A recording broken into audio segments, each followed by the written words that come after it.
This video is sponsored by Frontline Model Hobbies, your one-stop website for all your modelling needs. Check out the store for special offers, pre-orders and also aftermarket accessories. Check out their website. A big thank you to Frontline Model Hobbies. Hello and welcome back to part 4 of my nightmare.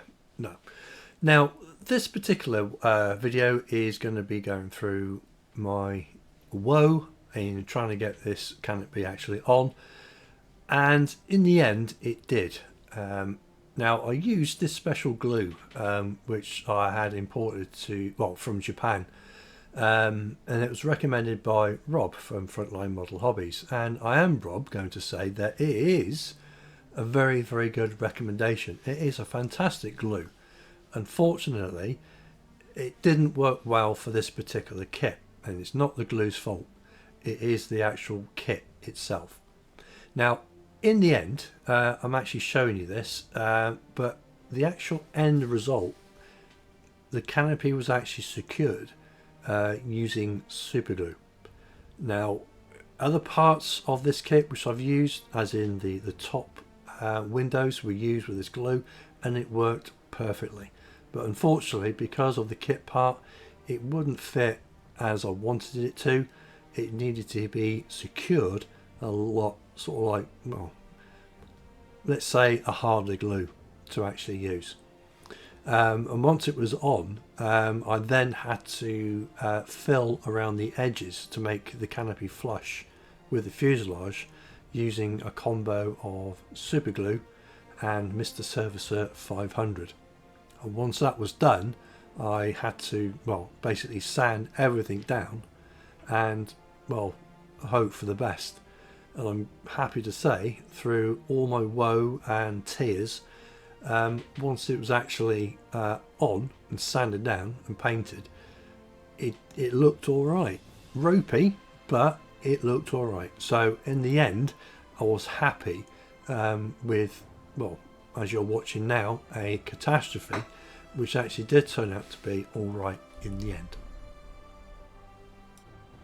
So when I actually returned from the psychiatric ward, it was time just to finish off the smaller details, as in I wanted to just put a little bit more actually onto the rotor hub, which I just used a punch and die set, and I just put some circles denoting the fasteners or the nuts that actually be applied to it, and the last bits of cleanup as well, because I did find some super glue marks which needed to be taken off, and once that was done, I can pretty much safely say that the build work and the detailing work was pretty much over, and it was then on to the case of getting the actual airbrush or the compressor fired up and ready to go.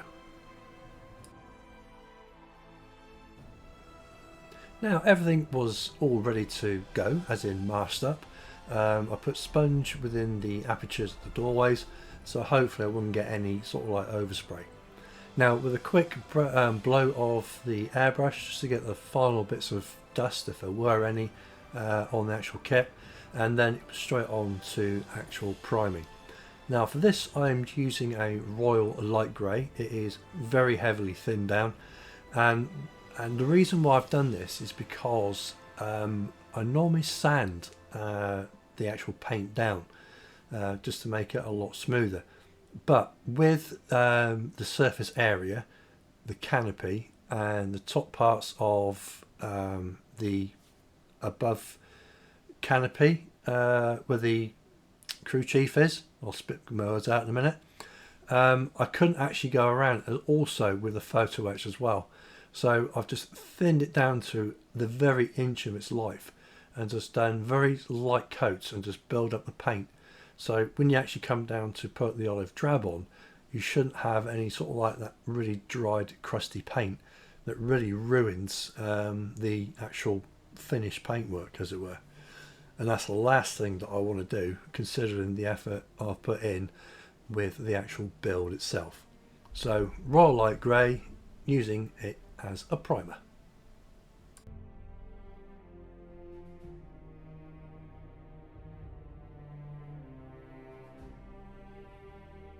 Now the paints I'll be using for the main painting stage are Hataka's lacquer range, or the orange range. And for this I'll be using black, and I'll be using the olive drab, the late and the early versions. There is some difference between the two olive drabs. One's darker and one's slightly lighter, and obviously the lighter one I'll be using for the highlights in between panel lines and various other bits and pieces. Now with the pre-shading, which is I'm doing here, it is very, very crudely done. I'm not after marksmanship, mass, you know, type of. I wanted it to be incredibly ropey, because once the actual paint is going down, you know, I'm going to get that sort of like distorted look of the olive drab. Olive drab, as it says on the tin, can be extremely drab. So what I want to do is mix it up a little bit and actually have it as, I don't know, not so much as a colour modulation, but just a breakup of it, actually of it. So I'll have the black, both olive drabs, and a lightening paint for the actual finish actually of it all. But before the olive drab went on, just to use up the black, so I thought, do you know what, I'll use the actual black for the rotor blades. So that was all sorted, and also the minigun needed to be done as well.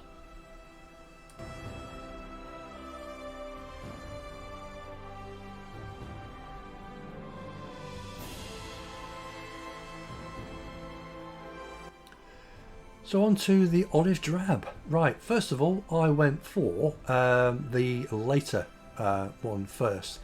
And I had to use my Hydrogen Stingbank one because my Mr. Hobby Procon boy decided to pack up. So I'm using the Hydrogen Stingbank one for this particular job. Now, with the actual light grey as well, you can use that to your advantage for, well, the primary sort of like use of highlights. Now again, I'll be going over with it with a lighter shade of olive drab anyway, but it was just that sort of like other sort of like variation of a grey onto the actual olive drab. So it is a case of just mixing it up, light coats as per normal, and just, you know, playing with the paint. Do what you want with it. It's, you know, it's your kit at the end of the day. So play away, and yeah, just enjoy the process.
Now, for some reason, I picked an orange to use.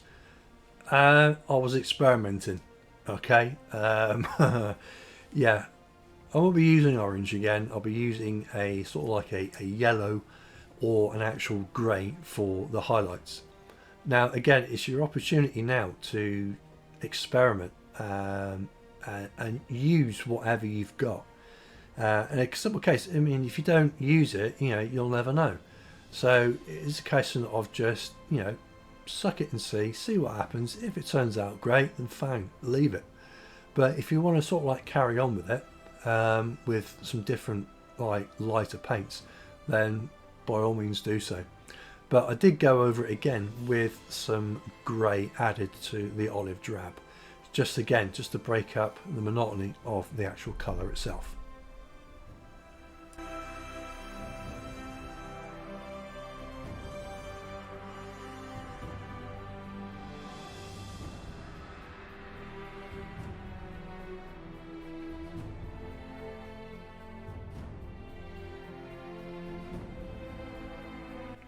Now, because there was very few decals to speak of, and let's face it, we've all put decals on before, so I didn't want to really waste your time.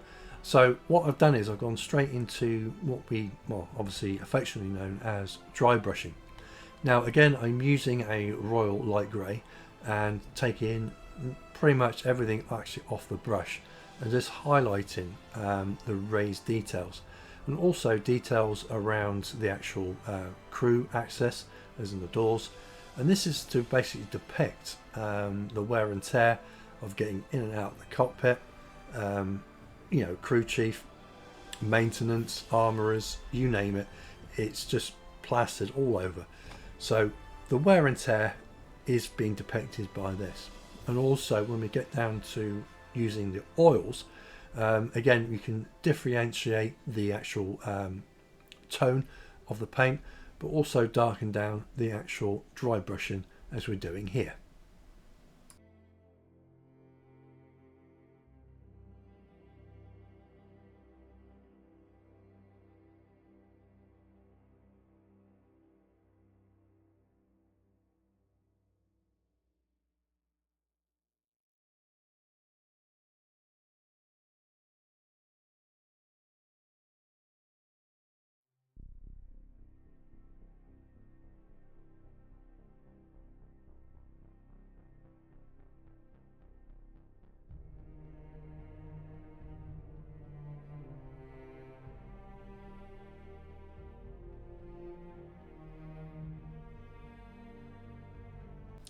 So then, once that was done, we could crack on with some weathering.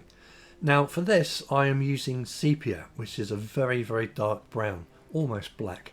And I've put it into a sort of like shot glass and thinned it down with some AK Interactive's low odour thinners. Now once it's all mixed up, you just use the brush of your choice, and for what we're going to do, we're just going to pop it into the panel lining and the riveting detail which we've actually applied to the fuselage. With that then, we can also put it round the skids, around the top, around the sides of the fuselage, again just to break it up and just to show you a little bit of grubbiness, wear and tear, and basically usage of the actual helicopter. Now after reading the book Low Level Hell by Hugh L. Mills Jr., it did come apparent that, I mean, these helicopters were extensively used day in and day out, and yet they would show considerable wear and tear, mainly through ground fire.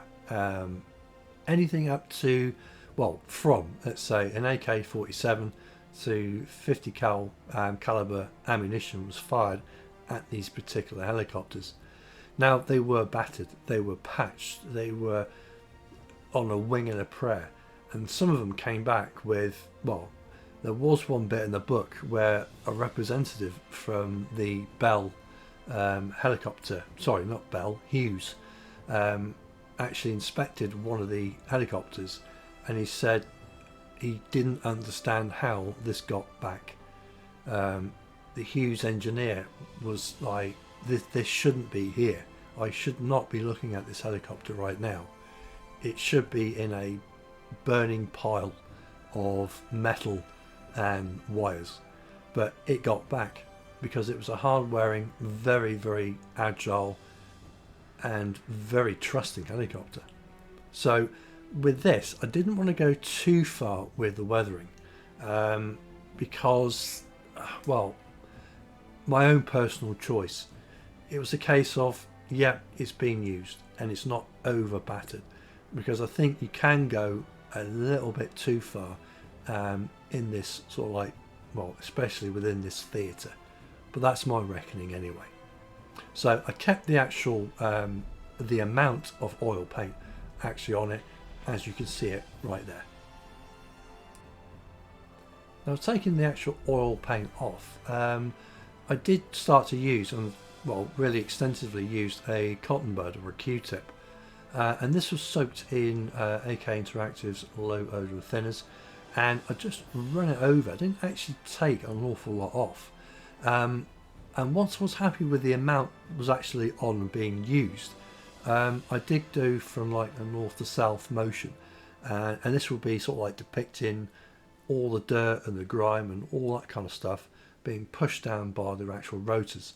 So it wasn't going from leading edge to trailing edge of the aircraft, it was going from top to bottom. And I think it worked out all right. It did break up the olive drab again, and it did give you sort of like a bit of variation within the actual olive drab itself. So I was, in the end, I was happy with the result which I got.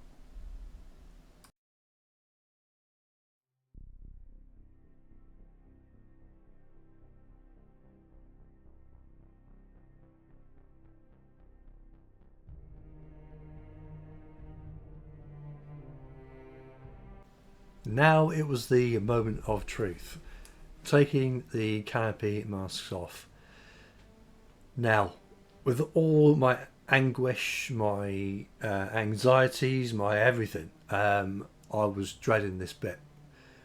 But I'm happy to say, when I actually did take it off, I was happy with the result. The blending of the canopy to the fuselage went quite well. It's not perfect, but it's good enough for what I want. There was a little bit of ropiness around my masking, around with the actual canopy frame, but I'm more than happy to look past that. I was just happy with the fact that it's painted, it's not too bad, it is not a disaster. So yeah, that's how I'm keeping it.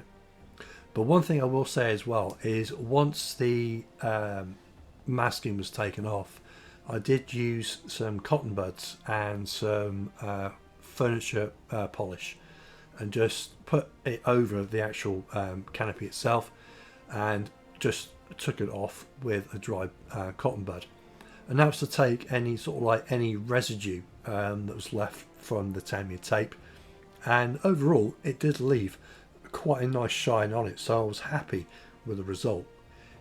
The canopy itself, it does look a bit dusty, but that is the actual state of the canopy. I couldn't get it any better, so with that I'm happy, I'm done. So with great relief, it was time now to stick all the last bits and pieces on. The minigun went on without an issue. I did slightly angle it downwards, as it would be actually on the real thing. And lastly, just putting the actual main parts onto the rotor hub, and also painting and assembling the actual rear rotor blade and the other accessories which I'll be putting on. Hence the fire extinguisher and the smoke grenades, which I got from a 135th kit. Yes, but anyway, speaking of 132nd now, it is the little extras from CMK, as in the pilot and the crew chief's helmet. They are lovely, they are really lovely done. It's resin, and all I did was paint it, as you can see, olive drab, and just going over the innards and the outer parts with a light tan. This was again dry brushed, and I did use a sepia oil paint just to put back the lighter paint, just so it blends in. really nice and sort of like, well, hopefully as it should look. Once that was done, I can then finish off with the tail rotor, masking it off and painting it with the red and the white. So with a careful dusting of the actual paint over, once it was all dry, I could demask and then apply the actual tail rotor to the actual tail boom itself. Again, this was attached using my favourite super glue, thank you Rob, and it just popped on, and once I arranged it to pretty much how the angle which I wanted, once it was all dry and set, then I could go over it lightly with some oils, again using the sepia oil paint from R.T.B. So the last bits and pieces, putting in the actual smoke grenades, the actual M16, which will be by the crew chief. Again, the weapons that they had were the M16, the M60 and the M79 grenade launcher as well. The actual main sort of like focal point for me was looking at reference pictures was the fire extinguisher, and I'm thankful that I managed to find one in the 135th Huey kit. And once that was in, it was just time to put the M60 in, just on top of the ammunition boxes, and then finally put in the little helmets, one for the pilot and one for the crew chief. So that's it then. All I needed to do was to make sure everything was dry, use a bit of oils where it needed to be just to finish off, and then I could put the top rotor on and then get it ready for the final reveal. So, ladies and gents, if you have followed this journey, I appreciate it very much, and I thank you from the bottom of my heart for watching the videos right to the end. So, to that end, thank you very, very much for watching, and I'll see you soon. Ta-da!